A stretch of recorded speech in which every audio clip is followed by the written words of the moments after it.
Hello दोस्तों, आप सभी का ऑल अबाउट सोशियस में स्वागत है। और ये समाजशास्त्र की कॉम्पिटिटिव सीरीज है। इसमें आज हम लोग एल्टी हॉबहाउस या जिन्हें लियोनार्ड हॉबहाउस या जिन्हें हम लोग सिर्फ हॉबहाउस ही कहते हैं, तो एल्टी हॉबहाउस के बारे में आज हम लोग डिस्कस करने वाले हैं। और लास्ट लेक्चर में चूँकि हम लोग मॉरिस गिन्सबर्ग के बारे में डिस्कस किए थे और मॉरिस गिन्सबर्ग जो थे वो एल्टी हॉबहाउस से काफ़ी ज़्यादा प्रभावित थे, तो मैंने कहा था कि एक लेक्चर हम लोग एल्टी हॉबहाउस पे भी डिस्कस करेंगे। तो आज के लेक्चर में हम लोग इनके बारे में डिस्कस करने वाले हैं। तो चलिए आज इनके बारे में हम लोग डिटेल में समझेंगे, क्योंकि एल्टी हॉबहाउस के बारे में हम लोगों को बहुत ज़्यादा तो नहीं पता रहता है डिटेल में। तो आज हम लोग इनका क्या कंट्रीब्यूशन रहा है या इनका क्या विचार रहा है, इनकी इम्पॉर्टेंट बुक्स क्या हैं, ये सभी टॉपिक्स पे हम लोग डिटेल में चर्चा करने वाले हैं। तो चलिए हम लोग लेक्चर प्रारंभ करते हैं।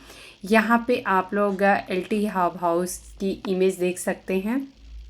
कंटेंट जो है वो हिंदी और इंग्लिश दोनों में अवेलेबल है, लेकिन हम लोग डिस्कशन जो है वो सिर्फ हिंदी कंटेंट का करेंगे। और मैक्सिमम कंटेंट जो है वो विकिपीडिया से लिया है और भी कुछ प्लेटफॉर्म से मैंने यहाँ पे कंटेंट लिया है। तो चलिए हम लोग लेक्चर प्रारंभ करते हैं।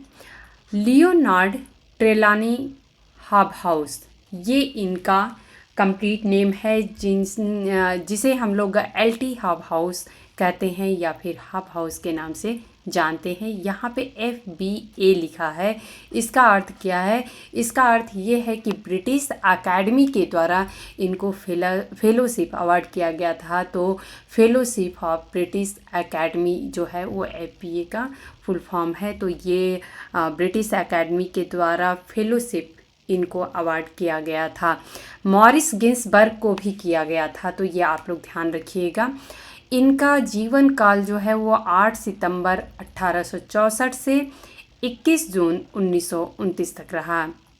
यह एक अंग्रेजी उदार राजनीतिक सिद्धांतकार और समाजशास्त्री थे, जिन्हें सामाजिक उदारवाद के अग्रणी और शुरुआती समर्थकों में से एक माना जाता है। उनकी रचनाएं, जिनकी परिणति उनकी प्रसिद्ध पुस्तक लिबरलिज्म जो कि 1911 में प्रकाशित हुई थी, इसमें हुई, और न्यू लिबरलिज्म के सिद्धांत के भीतर एक मौलिक स्थान रखती है ये बुक लिबरलिज्म करके जो है। उन्होंने एक अकादमिक और पत्रकार दोनों के रूप में काम किया है। तो जो द गार्जियन करके डेली न्यूज़पेपर आता है, इसमें भी इन्होंने अपना कुछ कंट्रीब्यूशन दिया था, इन्होंने काम किया था और समाजशास्त्र को एक अकादमिक अनुशासन के रूप में स्थापित करने में महत्वपूर्ण भूमिका निभाई। 1907 में उन्होंने एडवर्ड वेस्टमार्क के साथ लंदन विश्वविद्यालय में यूनाइटेड किंगडम में नियुक्त होने वाले समाजशास्त्र के पहले प्रोफेसर होने का गौरव साझा किया था। ई वेस्टमार्क के साथ में, यहाँ पे आ की मात्रा है, आप लोग लगा लीजिएगा।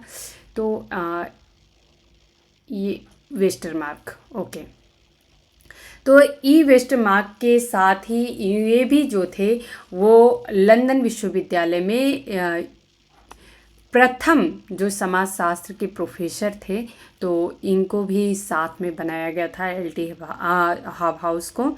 वह द सोशियोलॉजिकल रिव्यू के संस्थापक और पहले संपादक भी थे। तो ये तो कुछ इनके बारे में ब्रीफ हम लोग देख लिए। और ये कंटेंट जो है, सेम कंटेंट यहाँ पे आप लोगों को लियोनार्ड ट्रॉनी या इन्हें ट्रेलॉनी हॉबहाउस कहते हैं, तो इनके बारे में यहाँ पे इंग्लिश में कंटेंट है। यहाँ पे मेन आप लोगों को क्या समझना है कि जो सोशल लिबरलिज्म है इससे ये संबंधित रहे, यानी ये लिबरलिज्म पे काफ़ी कुछ अपने विचार दिए हैं, उदारवाद से संबंधित रहा है इनका काफ़ी कुछ विचार। जीवन परिचय में हम लोग देखेंगे। हॉबहाउस का जन्म कॉर्नवाल के लिस्केड के पास सेंट आइव में हुआ था। रेजिनाल्ड हॉबहाउस एक एंग्लिकन पादरी और कैरोलिन ट्रेलॉनी के बेटे थे। उन्होंने कार्पस क्रिस्टी कॉलेज ऑक्सफोर्ड में ग्रेड्स पढ़ने से पहले मार्लबोरो कॉलेज में भाग लिए थे, जहां उन्होंने 1887 में प्रथम श्रेणी की डिग्री के साथ स्नातक कंप्लीट किए थे। 1 मिनट।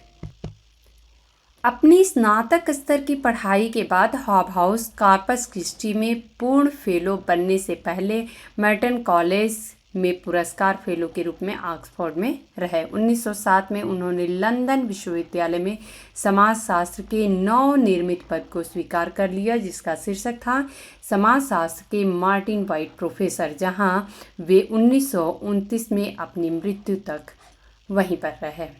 हॉबहाउस बचपन से ही नास्तिक थे, ये आप लोग ध्यान रखिएगा। ये एक नास्तिक विचारधारा से बिलोंग करते थे।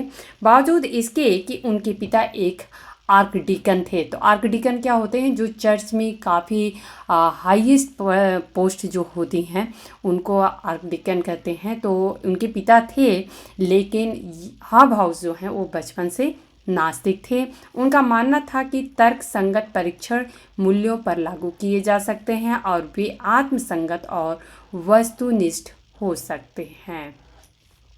हॉबहाउस कभी भी धार्मिक नहीं थे। उन्होंने 1883 में लिखा था कि वे राजनीति में एक दृढ़ कट्टरपंथी थे, यानी कि वो राजनीति में जो है वो बिल्कुल क्या होना चाहिए नहीं होना चाहिए उसको वो देखते थे।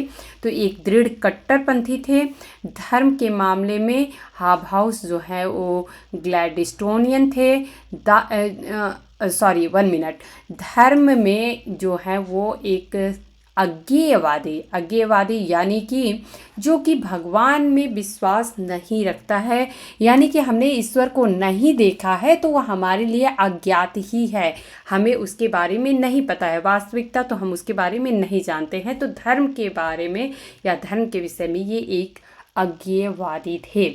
अपने राजनीतिक और दार्शनिक विचारों के संदर्भ में हॉबहाउस जो है वो ग्लैडस्टोनियन थे। तो ये भी एक विचारधारा रही है जो कि दार्शनिक जॉन स्टुअर्ट मिल के एक समर्पित ये अनुयायी और जॉन मार्ले ब्रैडलॉफ के प्रशंसक थे। इन प्रभावों ने उन्हें विभिन्न नारीवादी, लोकतांत्रिक और धर्मनिरपेक्ष राजनीतिक रुखों की ओर अग्रसर किया। जब अगर कोई नास्तिक विचारधारा का होता है तो वो किसी भी फैक्ट को प्रूफ करने की कोशिश करता है, क्योंकि जब हम आस्तिक विचारधारा के होते हैं तो हमें बिलीव होता है कि हाँ कोई ऐसी पावर है, शक्ति है जिसे हम मानते हैं कि वो उसकी कृपा हमारे पे है या उसकी दया हमारे पे है। लेकिन जब अगर नास्तिक विचारधारा होता है तो वो हर फैक्ट को प्रूफ करने की कोशिश की जाती है और इससे एक अलग ही तरीके की फिलोसॉफिकल थॉट निकल के आता है। तो जो हॉबहाउस थे ये जॉन स्टुअर्ट मिल के एक समर्पित अनुयायी थे और जॉन मार्ले ब्रैडलॉफ के प्रशंसक थे। और इन प्रभावों ने उन्हें जो नारीवादी है या लोकतांत्रिक, धर्मनिरपेक्ष ऐसे जो टॉपिक्स रहे या क्षेत्र रहे हैं इस पे राजनीतिक रुखों की ओर इनको अग्रसर किया। जब वे स्कूल में थे तब वे अक्सर वाद विवाद समितियों में गणतंत्रवादी और लोकतांत्रिक प्रस्ताव पेश करते थे। सेम कंटेंट आप लोगों को यहाँ पे इंग्लिश में दिख रहा है, तो आप लोग चाहिए तो पॉज करके और एक बार थ्रूली रीड कर सकते हैं। ओके। इन्होंने आर्थिक नीति के बारे में कुछ अपने विचार दिए हैं, उसको हम लोग डिस्कस करेंगे। तो सदी के अंत में लिबरल पार्टी के न्यू लिबरल आंदोलन को आधार देने में हॉबहाउस की महत्वपूर्ण भूमिका थी, जिसका नेतृत्व जो है वो H.H. एस्क्विथ और डेविड लॉयड जॉर्ज जैसे नेताओं ने किया था।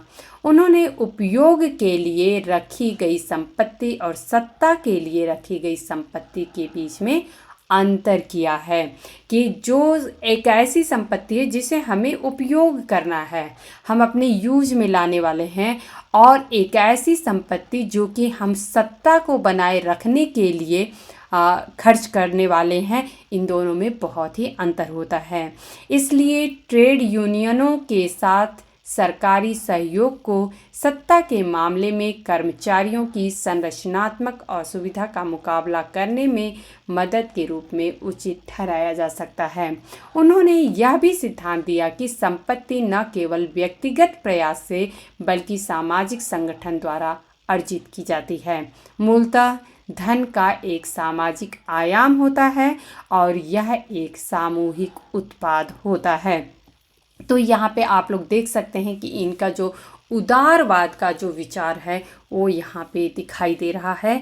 इसका मतलब यह है कि जिनके पास संपत्ति थी उनकी सफलता का कुछ श्रेय जो है वो समाज को जाता है। ऐसा नहीं कि हमने कमाया है तो इसमें सिर्फ और सिर्फ हमारा ही योगदान है, बल्कि समाज का भी योगदान होता है कि हमारे पास कुछ संपत्ति है और इस तरह उनका दूसरों के प्रति भी कुछ दायित्व होता है या था। उनका मानना था कि नए राज्य पेंशन द्वारा प्रदान किए गए पुनर्वितरण के स्तर के लिए सैद्धांतिक औचित्य प्रदान करना है। हबहाउस मार्क्सवादी समाजवाद को नापसंद करते थे। तो अगर मार्क्सियन लिबरलिज्म की बात करें या सोशलिज्म की बात करें, लिबरलिज्म की तो नहीं, सोशलिज्म की यानी समाजवाद की, तो मार्क्सवादी समाजवाद का जो कॉन्सेप्ट कार्ल मार्क्स ने दिया था उसको ये पसंद नहीं करते थे और उन्होंने अपनी स्थिति को उदारवाद, समाजवाद और बाद में सामाजिक उदारवाद के रूप में वर्णित किया। अब अगर हम सामाजिक उदारवाद की बात करें तो आखिर में उदारवाद हमें क्या कहता है? उदारवाद हमें ये कहता है कि हमें एज अ ह्यूमन बीइंग हमारी अपनी कुछ स्वतंत्रताएं होनी चाहिए जिससे कि हम अपने जीवन को सही पूर्वक जो है वो निर्वहन कर सकें। इस प्रकार हॉबहाउस ने लिबरल डेमोक्रेट्स के बौद्धिक इतिहास में एक विशेष रूप से महत्वपूर्ण स्थान प्राप्त किया। इकोनॉमिक पॉलिसी के बारे में जो हबहाउस के विचार हैं यहाँ पे आप लोगों को इंग्लिश में कंटेंट दिख रहा है, तो आप लोग एक बार रीड कर लीजिएगा। नेक्स्ट हम लोग देखेंगे इन्होंने नागरिक स्वतंत्रता की बात की है। उनका काम उदारवाद की एक सकारात्मक दृष्टि भी प्रस्तुत करता है जिसमें स्वतंत्रता का उद्देश्य व्यक्तियों को विकसित होने में सक्षम बनाना है, न कि केवल यह कि स्वतंत्रता अपने आप में अच्छी है।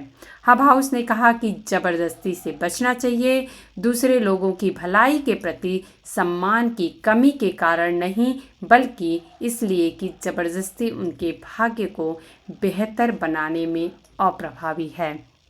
यानी कि हम कभी भी किसी चीज़ से ज़बरदस्ती करके और कुछ हासिल नहीं कर सकते हैं और यही विचार जो है वो उदारवाद का है।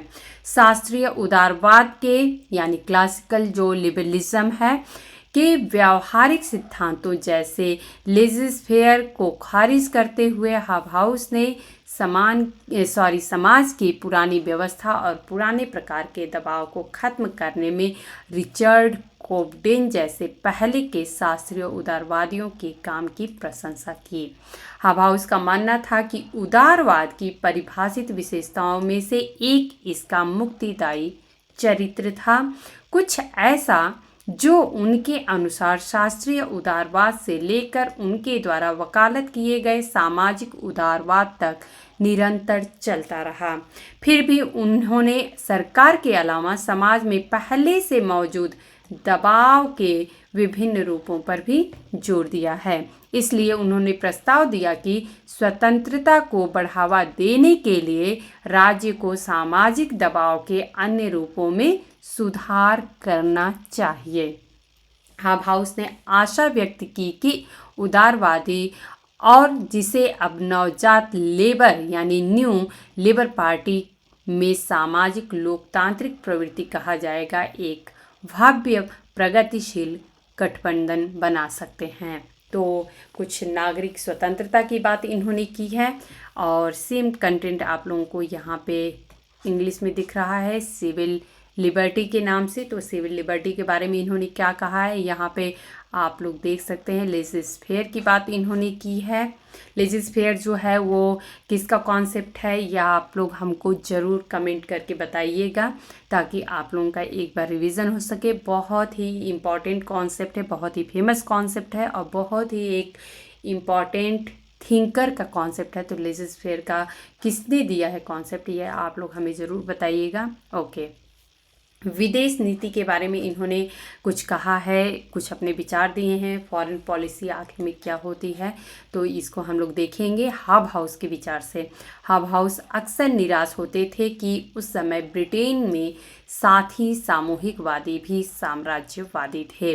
हब हाउस ने बोअर युद्ध का विरोध किया और उनकी बहन जो हैं एमिली हब हाउस, ये एक सोशल वर्कर थी और इन्होंने काफ़ी कुछ जो वहाँ पे युद्ध हो रहे थे उनको न होने के लिए, या और भी बहुत सारे ऐसे थे काम जिस पे इन्होंने एक एज अ सोशल वर्कर की तरह इन्होंने काफ़ी कुछ अपना योगदान दिया था।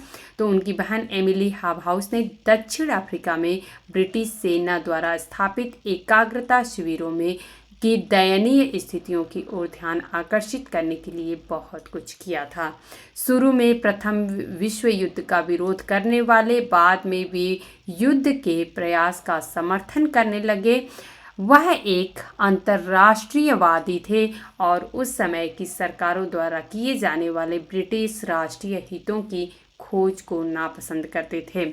युद्ध के दौरान हब हाउस ने अपनी पुस्तक the metaphysical theory of the state, ये बुक अपने आप में इसलिए भी इम्पॉर्टेंट है कि मॉरिस गिन्सबर्ग जो इनके शिष्य थे या इनसे बहुत ज़्यादा प्रभावित थे, इन्होंने इसको एडिट भी किया है। तो 1918 में इनकी बुक आती है the metaphysical theory of the state में बर्नार्ड बोन्साक्वेट जैसे ब्रिटिश आदर्शवादियों की हिगेलियन और इसलिए जर्मनाइजर होने के लिए आलोचना इन्होंने की है।